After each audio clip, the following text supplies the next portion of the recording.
네, 계속해서 원데이 특강 2차 2과목 11강. 11강은 이제 마지막 강의죠. 원데이 특강은 2차 1과목은 완강을 했고, 오늘로서 2차 2과목도 완강하겠습니다. 이 원데이 특강의 취지는 원래 공부를 하면서 좀 막히면 그 개념을 어떻게 잡지 하는 그런 데서 출발을 했습니다. 그래서 공부하시다가 합격반이나 VIP반 공부하시다가 좀 막히면 다시 원데이 특강에서 그 파트별로 논작물이 됐든 밭작물이 됐든 저가정 품목이 되었든 그 품목이 다시 와서 원데이 특강을 한 번 더 듣고 다시 공부하는 걸로 그렇게 하시면 좋을 것 같습니다. 자, 오늘로서 원데이 특강 2차 1과목은 완강, 2차 2과목은 지금 이 시간 11강 강의로서 완강할 수 있도록 하겠습니다. 자, 시설에서는 제가 가장 고민을 많이 했죠. 많이 했는데 목표는 1과목에서 시험 나와도 15점, 2과목에서 15점 정도가 나올 겁니다. 그것을 획득하는 것을 목표로 하자. 근데 이게 올 6월까지 완벽 이해를 하고 7월까지는 문제 해결 능력을 갖추자 하는 것이 취지입니다. 그리고 7월까지에도 이해가 안 될 시 포기해야 될 파트다. 포기해야 된다는 것은 바로 2과목이겠죠. 1과목은 해가림 시설에 대해서만 나오기 때문에 아주 쉽단 말이죠. 왜냐하면 마음은 급하고 이해가 안 될 시 공부를 해도 이게 마음은 급할 때 잘 안 됩니다. 그래서 제일 먼저 정복해야 될 것이 바로 4대 시설이다 하는 부분이고요. 4대 시설에서 이렇게 해가림, 비가림, 농부, 축사에 대해서 보험금 구하는 것을 반드시 알아두시기 바라고, 특히 기출문제를 한번 풀어보시죠. 기출문제가 의외로 쉽다는 거죠. 기출문제가 의외로 쉽기 때문에 이 부분을 포기가 좀 어렵습니다. 그래서 제가 많은 고민을 하면서 만든 것이 바로 한 줄 풀기다. 그래서 지금부터는 한 줄 풀기에다가 초점을 좀 맞추시기 바랍니다. 그래서 제가 만든 공식이 AA, BB, C라는 공식을 만들었죠. 그때 A라고 하는 것은 뭐냐 했을 때 A는 목적물 손해죠. 목적물 손해 플러스 잔존물 제거비용. 어떤 시설이 파손되었을 때 이것을 치우는 비용을 잔존물 제거비용, 가축에서는 제거보다는 처리란 말을 씁니다. 약품 처리를 해야 되겠죠. 잔존물 처리비용, 이것을 A라고 놓자. 그리고 이것의 10% 한도, 10% 한도가 바로 자기부담금입니다. 자기부담금이 되더라. 자, 여기서 이제 기본 골기를 잡아 놓으시고, 자기부담금이라고 하는 것은 계약에 따라서 자기부담 비율은 다 주어지기 때문에 자기가 책임져야 될 자기부담금이 있더라는 거죠. 근데 여기서 A에서 스몰 b로 2월 되는 게 있더라. 2월 된다는 이야기는 요걸 잘 이해하셔야 됩니다. 이게 암기로서 되는 게 아니고 A에서 B를 할 때 A의 사고가, 그죠? 비가림 시설, 그 다음에 해가림 시설, 농부, 요런 부분에 있어서 가지고 2월이 되더라는 거죠. 왜냐하면 비가림 시설에서는 구조체 사고가 있으면 자기부담금이 30만원에서 100만원 한도, 피복제 단독 사고일 경우에 10만원에서 30만원 한도, 해가림 시설에서는 10만원에서 100만원 한도임을 안단 말이죠. 농부도 똑같이 구조체 피복제 됐는데, 농부에서는 제가 담당자마다 이 기준을 달리하다 보니까 농부의 3가지 혜택이다 해서 제가 정리를 했죠. 혜택을 주어주겠다. 혜택을 주겠다는 거지. 그러니까 A에서 B로서의 2월이 없다는 것을, 이런 부분들이 이제 좀 짜증나죠. 왜냐하면 담당자가 똑같이 룰을 정하면 되는데 이게 담당자마다 이렇게 해놨기 때문에 우리는 맞추는 수밖에 없습니다. 이렇게 중요한 핵심 사항은 제가 붉은 글씨를 쓴 이유는 이렇게 정리를 좀 하자 이거지. 자, 그리고 가축이나 축사 같은 경우에는 자기 부담금 자체가 뭐 5%, 0%, 10% 등이 정해지기도 여기서 완납을 했잖아. 완결을 했기 때문에 그래서 비로 이월이 당연히 안 된다 하는 개념을 잡아놓기 바랍니다. 그 다음 또 다른 문제는 뭐냐, 보험가입 금액을 한도로 한다. 보험가입 금액을 한도, 그죠? 보험가입 금액 한도로 하고 그 다음에 플러스 BB, C가 꼬다리가 없는 이유는, 꼬다리가 없는 이유는 C는 있는 그대로, 있는 그대로 지급한다, 이렇게 두시면 좋을 것 같습니다. 자, 이렇게 하고 그 다음 시험 문제 나올 게 이제 비례보상이다. 비례보상은 4대 시설 중에서 비례보상하는 시설은 해가림, 축사가 되겠죠. 이때 비례보상이 예를 들어서 뭐 1억분에 5천만원 가입했다. 이 비례보상을 어떻게 할 건데, 비례보상은 여러분들이 이제 한자로 B자를 쓰세요. 이 비례보상은 날라다닌다는 뜻이죠. B. 그러니까 이것은 날라다닙니다.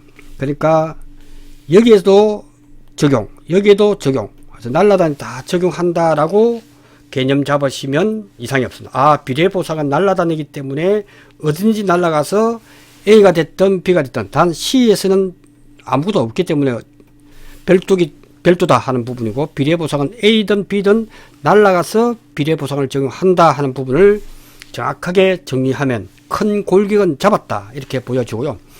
그 다음 보험가입금액 한도를 해야 되는데 이것이 예외가 또 있단 말이죠. 이 예외 때문에 정확하게 한 번 더 알아두어야 될 필요가 있다. 그래서 예외가 뭐냐, 예외가 바로 옥수수다. 옥수수는 보험 가입 금액과 손해액을 먼저 구하고 난 뒤에 자기 부담금을 주더라. 다른 뜻이죠. 다른 부분들은 기타는 보험 가입 금액 마이너스 손해액 마이너스 자기 부담금, 이거와 보험 가입 금액을 비교하죠.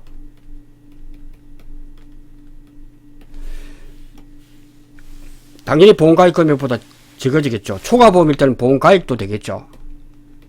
보험 가입도 초과보험일 때는 보험 가입이 더 크니까 보험 가입 금액보다 보험 많이 해버렸으니까 작은 값을 해야 되겠죠.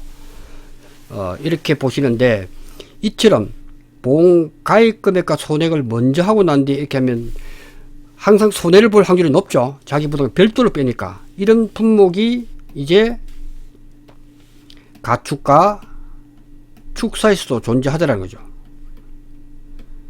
가축의 축사도 보험 가입 금액과 손해액을 하고 난 뒤에 자기 부담을 뒤에 뺍니다.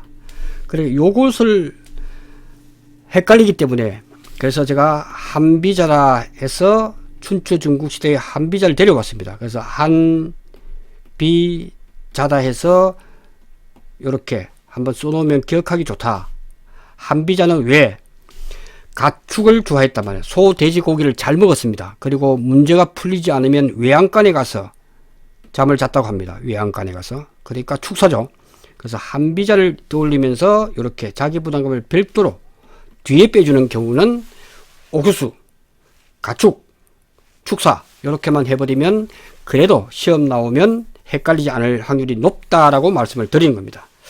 자, 그렇게 해서 한번 강의를 진행할 수 있도록 하겠습니다. 예, 이렇게 하고요.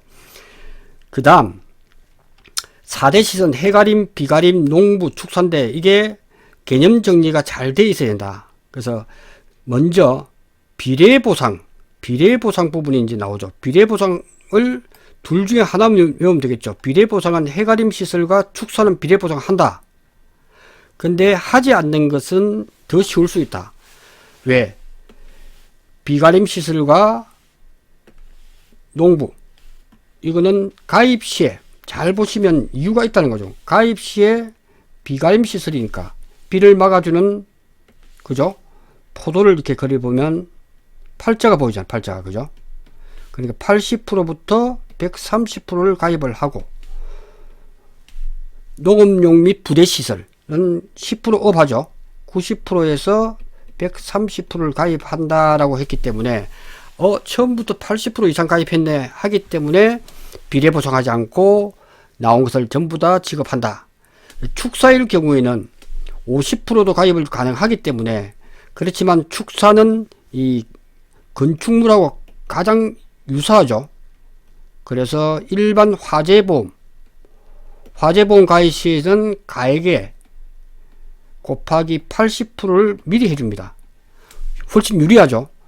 그래서 축사일 때는 분모를 가액에 80%를 해준다 하는 이 부분이 중요한 키워드가 되고, 나머지는 비가림 시설과 농부에서는 비례보상하지 않는다. 그러니까 비례보상하고 한다 할 때 축사는 이렇게 분모에다가 80% 두는 것이 중요한 핵심 키워드가 되겠다 하는 말씀을 드립니다. 그 다음 화재보험일 때는 주계약에서 담보해 주다 보니까 이 둘은 화재일 때 자기 부담금을 공제를 합니다. 근데 원래 화재보험은 손해율이 양호하기 때문에 이게 별도 특약으로 가입하는 두 개에 대해서는 화재에 대해서 자기 부담금이 없다 하는 것도 알아두시기 바랍니다.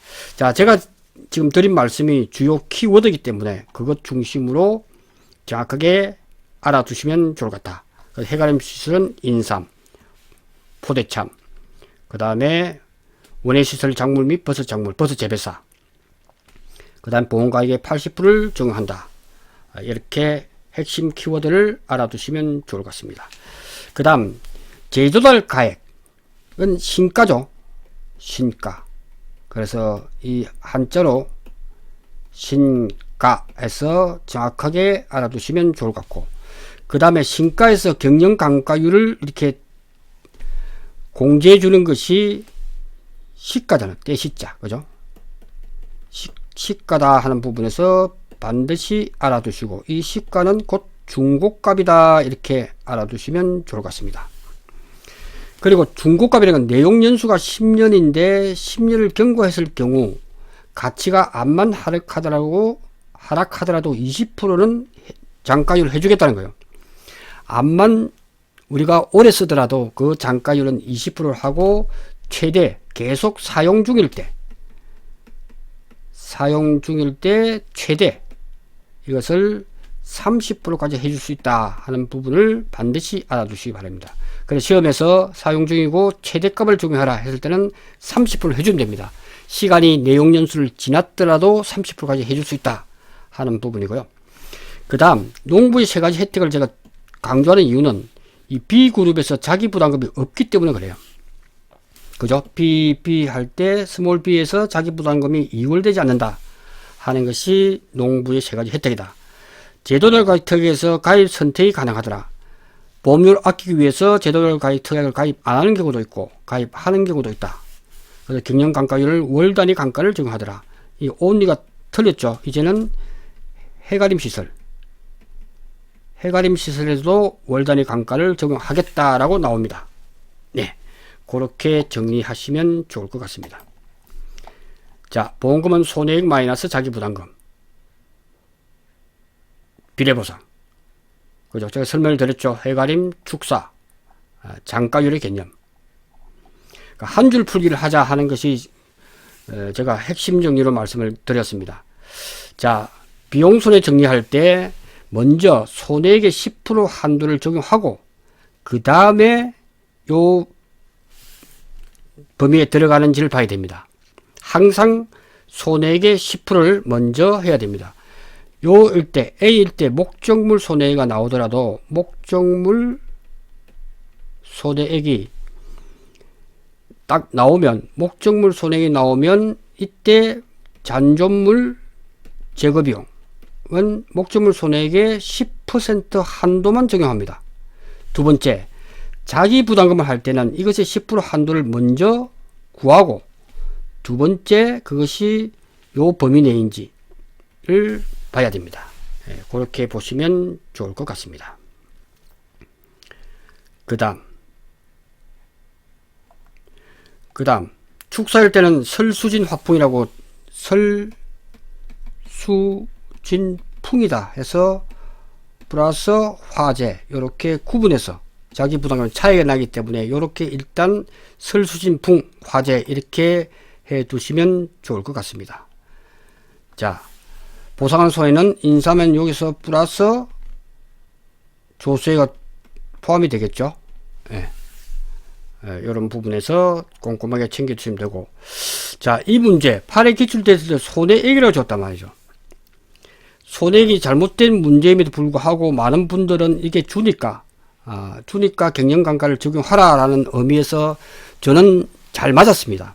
그래서 손해액을 갖다가 한 것은 틀렸다. 출제 자체 틀렸죠. 재조달 가액이다. 이렇게 줘야 된다 하는 부분에서 말씀을 드립니다. 그래야 문제가 성립되는데 이 부분은 손해액을 해도 우리 수험자들은 잘 풀어냈습니다. 왜? 경영감가를 주어졌다는 것은 이걸 적용하라는 뜻으로 했고 구도체 손해인데 피복제 손해는 없다 하는 부분에서 자기 부담금이 30만원에서 100만원이다 하는 것을 알 수가 있죠. 그 다음 피복제 단두사고니까 10만원에서 30만원. 재조달 가입 보장특약을 가입을 했지만 미복구했을 때는 그죠? 시가로 보상한다. 이렇게 된 문제가 15점으로 나왔습니다. 그러니까 이런 부분들이 간단하면서도 15점 나왔기 때문에 이런 부분들은 우리가 쉽게 구할 수가 있다. 그래서 손해액 300만원에서 곱하기 이 경영감가를 적용해야 손해를 본다. 손해액은 재조달 가액이죠. 또는 피해액 이라고 표시를 해야 되는데 출제가 잘못됐죠. 그래도 다 알아맞혔다. 그래서 항상 손해액을 구하는 것이 핵심이더라 하는 부분에서 말씀을 드립니다. 손해액을 잘 구해야 된다. 이 부분은 이렇게 해서 문제 푸는 데는 큰 문제가 없을 걸로 생각이 됩니다. 그 다음 인삼일 때 시설 연도가 나오고 가입 시기가 나오던 이때는 경영감가를 적용하라는 거죠. 그러니까 문제를 잘 보셔야 돼요. 문제를 보시면서 이 시설 연도와 가입 시기가 주어지지 않았다면 기평가 보험이기 때문에 바로 피해액이 곧 손해액이 되는 거예요. 그렇게 해서 공부하시면 좋을 것 같고요. 자, 이때도 A 시설의 보험가입 금액의 계산 과정 값을 시효했을 때 이런 부분들 철인 이런 부분들은 우리가 시설 유형에서 이거 암기하기 쉽지 않단 말이죠. 지금도 암기하기를 원하지 않습니다. 그래서 모든 것을 다 암기할 수가 없기 때문에 이럴 경우에 3000제곱미터에서 단위 면적당 시설비가 얼마냐 목재 비용 모른단 말이죠. 그러니까 3000 곱하기 x 이렇게 해서 답을 구한 사람도 있고 이거는 50% 점수를 인정해 줬습니다. 출제자도 이 부분은 좀 무리가 있다 하는 생각이 들었겠죠. 지금도 모든 교재 내용에 대해서 다 암기하려고 하면 암기할 게 많죠. 표준생장 일수부터 해서 이 단위 면적당 시설비 이거 다 암기가 힘듭니다. 그런 부분들은 감각적으로 알아맞추고 모를 경우에는 X를 두고 푸는 수밖에 없습니다. 그죠? 그래서 이것이 17년이니까 18, 19, 20, 21년, 22년 하니까 그 당시에는 월 단위 감가가 없었기 때문에 바로 주어진 대로 월 단위 미만을 버리고 문제를 풀었던 부분입니다. 그래서 이렇게 해서 혹시 예측하지 못한 문제가 이게 가끔 몇 년마다 한 번씩 저저 암기하지 않아야 될 부분에서 시험이 나올 경우가 있단 말이죠. 그럴 때는 최선을 다해서 요게 X라 두고 푸는 그런 기지가 좀 필요하다라고 말씀을 드릴 수가 있습니다. 이렇게 보시면 좋을 것 같습니다. 자, 그리고 지금 여러분들은 이제 요 부분을 말씀을 드리겠습니다. 시험을 보시게 되면 2차 시험을 보시고 난 뒤에 8월 30날 보고 난 뒤에 그 다음 주 금요일까지가 다음 주 금요일까지가 이의제기를 할 수 있습니다. 그때 이의제기를 해야 이의제기해서 정답 처리받은 게 많습니다. 복수 정답도 있고. 그래서 이의제기 할 때 제 강의를 시험 치고 난 뒤에 제가 9월 1일이나 2일쯤에 방송을 할 거예요. 그때 들으시고 이의제기 할 것을 빨리 파악해서 여러분, 제가 해줄 수 있는 게 아닙니다. 시험 친 사람만 이의제기를 할 수 있기 때문에, 그래서 이의제기를 반드시 지금 메모해 놓으시고 나중에 이걸 이의제기를 하겠다, 이렇게 보시면 좋을 것 같습니다. 자, 오늘 시설 파트는 제가 볼 때는 이게 포기해야 될지 말아야 될지 기로에 서 있는 분들이 좀 많습니다. 지금 기출 문제를 제가 파트별로 이제 시설 문제를 따로 풀 거예요. 그렇게 풀다 보면 의외로 간단한 문제가 많이 나옵니다. 그래서 이것은 포기할 수가 없고 기출 문제 중심으로 해서 기본 문제만 잘 알아도 시험에 나오면 풀 수 있기 때문에 포기하는 것보다는 시간을 적절하게 투자해서 그 부분을 15점을 획득을 할 수 있도록 해주기를 바랍니다. 그리고 약간 헷갈리는 부분들은 담당자가 다 파트별로 다르기 때문에 약간 차이 나는 것은 어쩔 수 없다. 근데 그것을 우리가 쉽게 뭐 한비자라든지 아니면 농부의 3가지 혜택이라든지 이런 걸 함으로써 미시한 차이, 이 부분을 뭐 해가림 시설에서는 또 하나 또 특별한 게 있죠. 손해 방지 비용은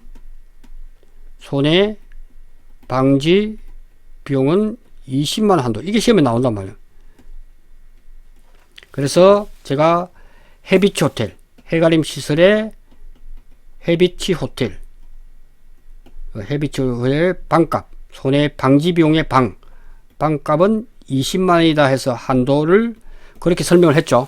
이처럼 특이한 부분들만 암기하면 시험 보는데 그닥 어렵지 않고 쉽게 풀 수 있는 부분이 있다 하는 말씀을 드리면서 원데이 특강은 1과목과 2과목 전부 다 종결하고 필요시 항상 와서 이걸 듣고서 합격반과 VIP 강의를 들어주시기를 권합니다. 동안 강의 들어주시면 되게 감사를 드립니다. 고맙습니다.